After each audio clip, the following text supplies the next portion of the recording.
ආයුබෝවන් සුබ දවසක් ඔයාලා හැමෝටම නම් කියවලි. අද අපි සාකච්ඡා කරන්න හදන්නේ සමාන්තර ශ්‍රේණි කියන පාඩම. මොකද්ද? සමාන්තර ශ්‍රේණි.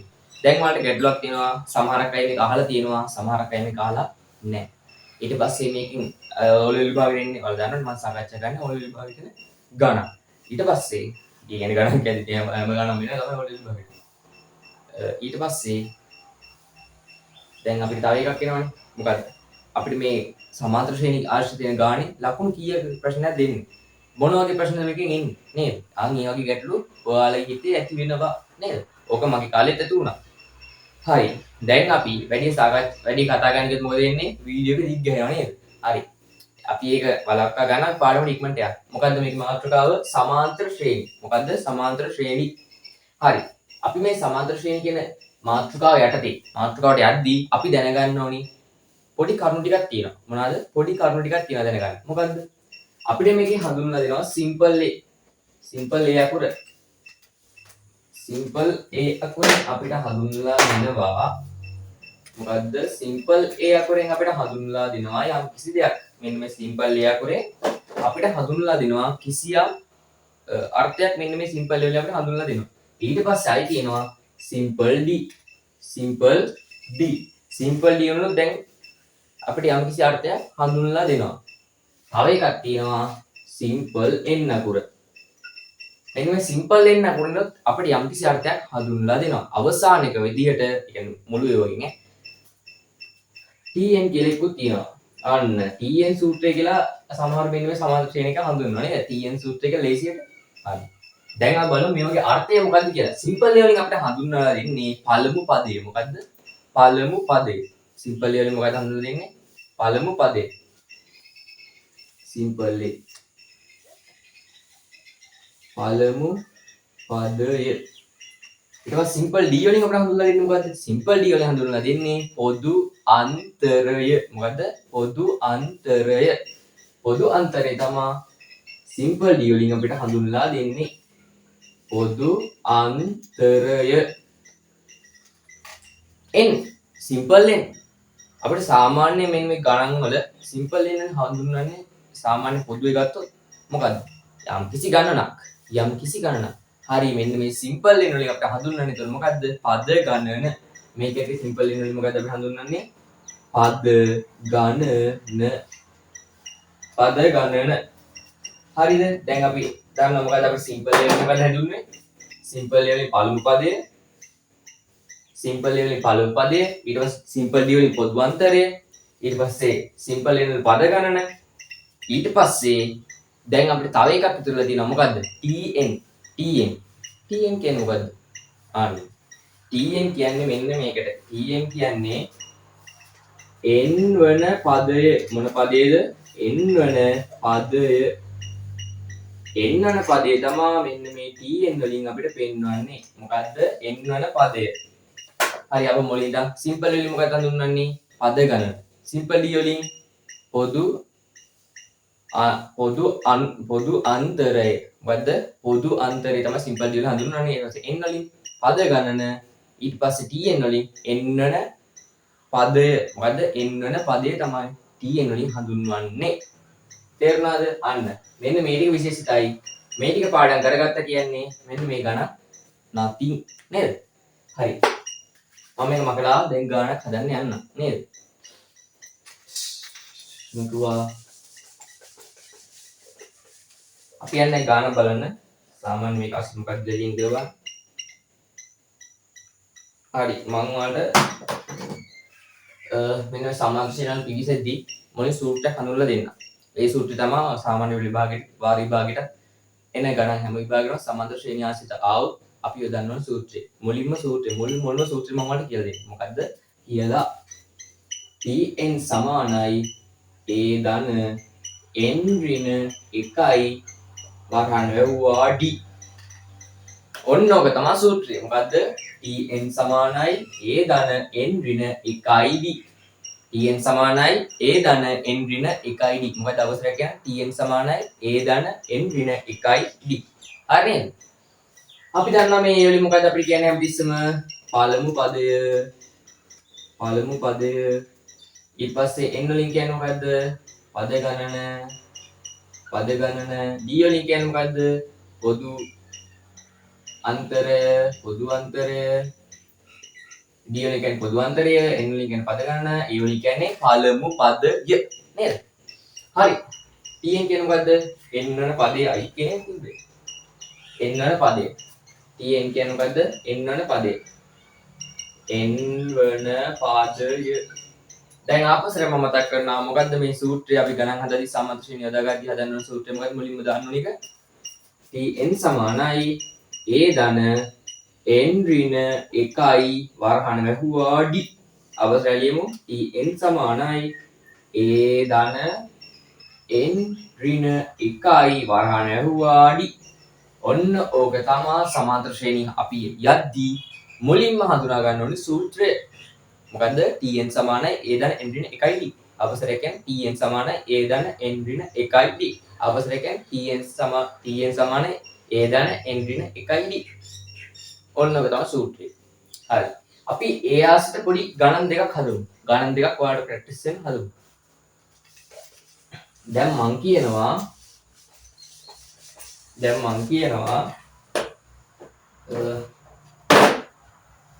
ඔයාලට පළමු පදය අපි දෙමු පළමු පදේ ඒ කියන්නේ a සමානයි 3යි d සමානයි ඒ කියන්නේ පොදු අන්තරය d සමානයි වලට දෙන්නම් මං 4 හරිද එතකොට n සමානයි 8ක් දෙන්න n සමානයි 8 හරිද දැන් අපෙන් අහනවා 8 වෙනි පදේ කීයද කියලා 8 වෙනි පදේ කීයද කියලා දැන් අපෙන් අහන්නේ මොකද්ද 8 වෙනි පදය සොයන්න එතන මොකද ගන්නෙ අපි දන්න සූත්‍රය මොකද්ද Tn සමානයි a ධන n ඍණ 1යි d දැම්මා Tn කීයද n එක 8යි a කීයද 3යි වරහණ වැහුවා n කීයද 8යි 8න් එකක් අඩු කරනවානේ වරහණ වැහුවා d කියන්නේ 4යි දැන් මේක සුළු කරමු t8 සමානයි 3යි ඉස්සෙල්ලා මොකද්ද අපි මුලින්ම දැනගන්න ඕනේ වරහන් ඒකට අපි කෙටිම කියන ගත්තා 1 බෙගු a මොකද්ද වරහන් ඊට පස්සේ බෙදීම ඊට පස්සේ 1 බෙගු වරහන් බෙදීම ගුණ කිරීම එකතු කිරීම සහ අඩු කිරීම තමයි ගණන් සුළු කිරීමේ පිළිවෙල හරිද ඊට පස්සේ 8න් එකක් අඩුනහම 7යි 4 දැන් මෙහෙම තියෙදි මොකද්ද දන්නේ අපි වරහන් තියනවා කියන්නේ ගුණ කිරීමක් ඒ පැත්තේ අඟවනවා හරි t8 සමානයි 3 එකතු කිරීම 7 4න් ගුණ වෙනවා 7 14 21 28 අන්න 28යි 7 4 28 28ට 3ක් එකතු වුණාම කීයද 28යිනේ 29 30යි 31 අන්න 31යි ඒතකොට 8 වෙනි පදයේ කීයද 31යි මේක ඉතින් 8 වෙනි පදයේ කීයද 8 වෙනි පදයේ ඉන්නේ 31ට මම තව ගණනක් ඔයාලට දෙන්නම් මේ විදිහටම a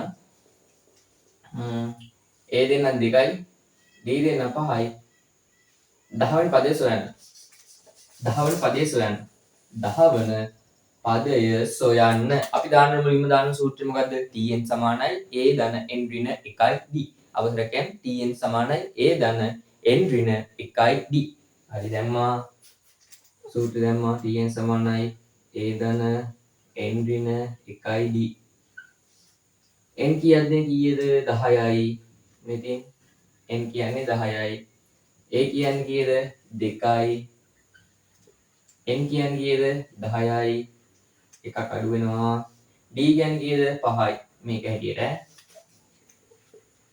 දැන් ආදේශ ගන්න තියෙන්නේ එකතු කිරීම 10 එකක් අඩුනාම 9යි 5යි මෙහෙම තියනවා කියන්නේ මොකද්ද වරහණ එහා පැත්තේ ಗುಣ කිරීමක් t10 සමානයි 2 ධන 9 45යි වරහණ ගුණ නිසා වරහණ ඉවත් වුණා t10 සමානයි 45ට දෙයක් දුන්නාම කීයද 47යි ඔන්න ඔය විදිහට තමයි අපි ගණන් දෙකක් දැන් හැදුවා Tn සූත්‍රය දාලා හරි ඊට පස්සේ අපි තව ගණන් බලමු මේකේ එන විදිහට Tn ආශ්‍රිත ගාණක්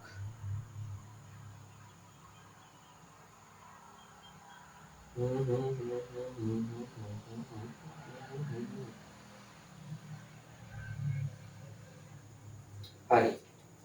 අපි හදමු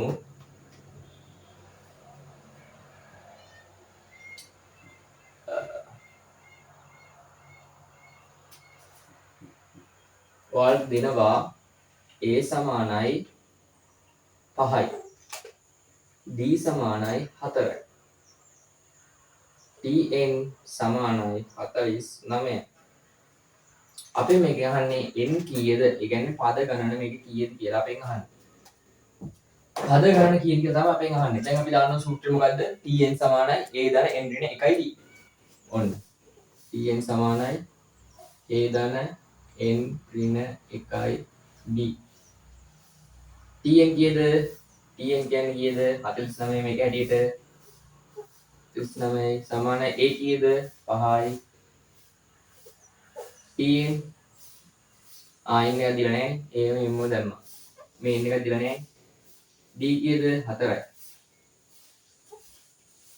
49 සමානයි 5 ධන 4 මේකින් ගුණාම n වලින් ගුණාම 4යි n. මේන් ගුණාම ඍණ 4යි.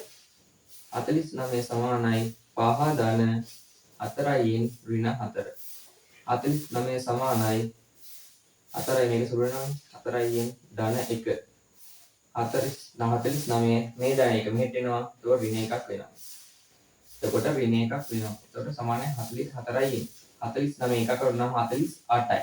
එතකොට 4යි n. n තනි කරගන්න ඕන නිසා දෙපැත්තෙන්ම 4න් බෙදනවා. ඒ ප්‍රතිලෝම වෙනදාට මේ ගුණ වෙලා නම් මේක බෙදෙනවා.